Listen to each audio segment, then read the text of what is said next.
लोक तुझा फायदा घेतात म्हणून सतत दुःखी असतोस.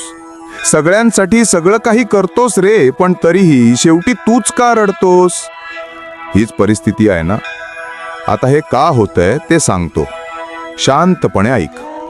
तुझं कसं आहे माहितीये, तू एखादं काम करत असताना तुला त्या कामावर पूर्ण विश्वास असतो, पण आत्मसंदेह आणि इतरांबद्दलची सहानुभूती यामुळे तू अनावश्यक लोकांची मतं विचारात घेतोस.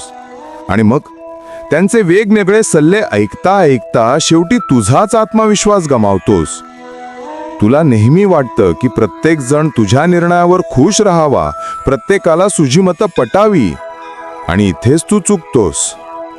मला सांग, हाताची पाचही बोटं सारखी असतात का रे? नाही ना. हा निसर्गाने ठरवलेला नियम आहे.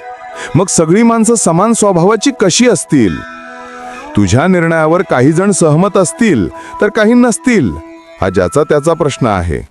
मुळात 1760 लोकांना तुझी गोष्ट सांगणं थांबव, त्याने तुझा गोंधळ आणखी वाढतो. प्रत्येकाला खुश करायला गेलास तर सगळे तूच दुःखी राहशील, हे कायम लक्षात ठेव. आणि काय चूक काय बरोबर हे तुला कळतच नाही.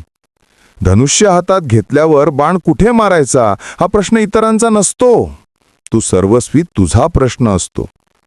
कारण जितकी निर्णयाची डोकी जास्त तितकी दिशाभूल जास्त, हे लक्षात ठेव. म्हणून यापुढे भटकू नकोस. स्वतःशी बोल, स्वतःवर विश्वास ठेव. तुला योग्य उत्तरं नक्कीच सापडतील.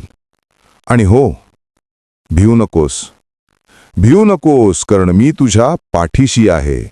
भिवू नकोस, मी तुझ्या पाठीशी आहे.